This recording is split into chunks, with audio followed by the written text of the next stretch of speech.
Hi, everybody. Thank you for joining us on another episode of the True Sweetheart podcast. Today's guest is Claudia Taboada, if I can say that right.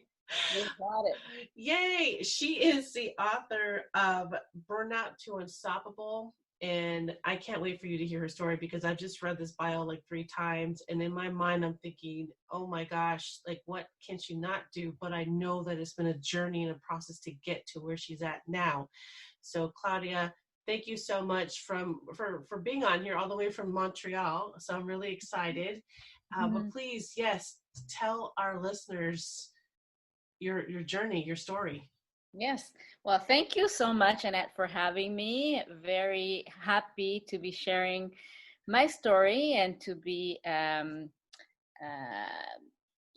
to have a conversation with your listeners. So let's go. So basically, how it starts. It's 17 years ago. I abandoned my career as a labor and employment attorney to take care of my son who had been recently diagnosed with autism.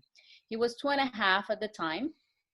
And uh, I was his mom, but also I became his therapist. I became his educator, his teacher, his advocate, his program manager, because we had an early intervention program. And basically I became the super autism mom, and in the process I lost myself. I had no identity. My only identity was to be my son's caregiver, and I was burned out. I was overwhelmed, almost on the verge of a nervous breakdown a few times. But I mean, at the time, I didn't even realize that that was my life, that my life was a life of chronic stress. And I just kept going because, the most important thing for me was to do everything I could in order to save my son from autism, which is what I thought at the time. And anyways, it just so happened that when my son was about 9, we were gifted a dog, a guide dog for him and the family. And at the time, I was so overwhelmed with so many things to do, and my husband was traveling a lot. I said, "Oh my God, how am I going to take care of this dog? But I had no choice. I had to take her out." And about 5 days after I started my little walks with the dog, something magical happened. I realized that since my son had been diagnosed, I had not been by myself for a walk. I had not been alone with myself, with my thoughts. Uh, you you know, with the dog. Well, now I was doing it, and the dog was forcing me to go and take this time for me. And then I started realizing, well, I'm really enjoying these walks, and it's invigorating, and I feel alive when I come home. And I wasn't, walking a lot. I was just, going up and down the street. But I was just becoming. I was becoming. Uh, it was something that I was looking forward to every day now. And I was looking at my neighbors started, they were running and jogging. I saw these people jogging. I said, maybe I should start jogging one day. And then I started. I think it was maybe a month after I started jogging, but I had absolutely no endurance. I was not able to run more than 2 minutes. And I was red as a tomato, and I was ready to call 911, but I didn't care. I started running and jogging, and I was going up and down the street. And then was going around the block. And about 4 months after this, I went to this running store, and there were two ladies there who were selling tickets because there was a fundraiser going on. It's a race that is called the Race for the Cure. It's for breast cancer, and it's every October. And there was a race associated with this fundraiser, and it was going to be on my birthday. And as I was going to give the money for the fundraiser, I said, well, you know what? I am going to register for this race. It was a 5K race. At the time, I had not run more than 3K, but something happened to me. Like it came from above telling me, register for this race. So I did. And I did this race, and I remember that when I crossed that finish line, I looked behind because my fear was to be the last one, and I was not the last one. And not only that, when I crossed that finish line, that feeling of empowerment, of accomplishment was second to none. And for me, uh, it was an epiphany. It was it changed my life forever. That moment was the kick in the butt that I needed to realize that I needed to take care of myself. I needed to take care of my physical, my mental, and my emotional health. Because as a mother of special needs children, our journey is not a sprint, it's a marathon. And we need to be able to have the mental strength and the vitality to to endure the long-term journey. So when that happened, I became hungry. I just wanted to know everything about self-care, about the different tools that I could use on a daily basis to reduce the stress, because it's a life of chronic stress when we have a child with special needs. So I became hungry. I started reading magazines, books, taking courses, and I became a nerd. I started learning everything about personal development, mindset, health, and I reinvented myself. I became a wellness advocate, a self-care advocate. I continued to run, and I became a marathoner. I've run 23 marathons. I've become a triathlete as well. And because of all this information I was getting and I was gathering, and how I was able to parent my son with grace, but still going after my dreams, I realized that I had this, I don't know, I had this crack the code, I guess, of how to transform my life. And I wanted to share these tools with these moms who were in the same situation as I was, 10 years ago, 11 years ago. So last year, I decided to write my book, which is my book, Burnout to Unstoppable, which is my story. But at the same time, I share some of the tools that I use on a daily basis to manage stress and to still go after my dreams. So that was my and then people start reading the book. People start reading, starting asking me, do you coach? I'm interested.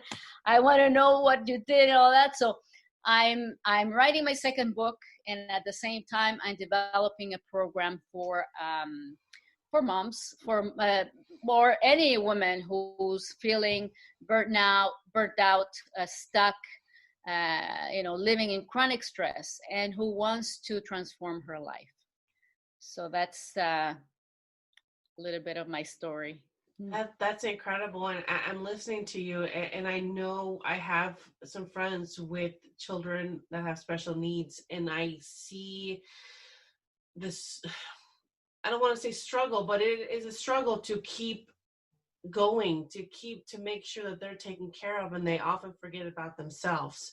And it's so hard to see, because I can't imagine. But what advice would you give to those moms right now, especially during this time? I know this time is hard, and to make sure that they they block off a little time for self-care. Yeah, I believe it is essential. For me, it is imperative to have some time for ourselves, to just be, and to be able to be with our thoughts, to be able to to have some time for self reflection. And what I tell the moms, especially in this time, because it's 24/7. And for our, with our kids, I mean, I have my son, he's 18, but he's severely autistic, and I supervise him almost like all the time. And I give him puzzles and things to do, but it's, I have to find ways to take care of myself, because otherwise I lose my identity. And I'm I know how it was, and I am determined not to go back as I was 11 years ago. So the tips that I would give to the moms is, do physical activity at least 20 minutes per day. If you can, go out for a walk, please, and go out for a walk alone, because this is important. You have to take time for you. So go for a walk alone, 20 minutes. And the other thing too is feed your mind with positivity, which means that, yes, you can watch the news, and, watch what you need to watch. But if you can, listen to podcasts, like inspirational podcasts, listen to audiobooks, personal development books that talk about positive mindset. That for me is essential. And I work on my mindset every single day, because I need to stay positive. I need to realize that, circumstances do not define us, and that we need to stay positive in order to survive. Not only survive, but try to thrive while we're, in this situation. So stay positive, exercise, and also take some time for things that you enjoy. Like if you have a hobby, it could be I don't know, it could be painting. Like try to take at least 10-15 minutes per day where you can enjoy your hobby, detach from the stress, be distracted from the stress, and then just enjoy it, enjoy this time. And the other thing that I do regularly, every day, I try to meditate in the morning, like early in the morning. One of my actually one of my tools that I have incorporated in this time of COVID is, like, I wake up really early in the morning, and I take a bath. Like it's 15-minute bath, and in the bath, like there, I meditate, or I just practice mindfulness, just forget about all the stress, and then just be by myself. And then I have a journal too, and I bring the journal to my bath, and I just write. I just write. If I'm stressed out, I try to write down everything. Like I don't care about the spelling mistakes or whatever. I just write what I'm feeling. And the other thing too, I write my day, like what I want to accomplish, like 3 important things that I want to accomplish for myself and for my kids. Yeah. Because for the kids as well, I mean, since we are homeschooling, it is very important to to have a schedule like that to have a schedule, a routine for our kids. And that for me is very important. For my son, who's autistic, I have 2 kids. One is 16. He has a school sends him, he has a curriculum that he follows from the school. But my other son, who's autistic, he doesn't have he can't follow a curriculum. So I have a routine. Like we have a routine. He knows at what time we eat at the same time, we do work at the same time, we do exercise at the same time. And so for them is also it reduces their anxiety. So for those who are homeschooling, it is really important to have a routine with your kids, and that they know what to expect. That is key. No, I appreciate those. I was also thinking about, what about, it's not that easy. So what about those that want to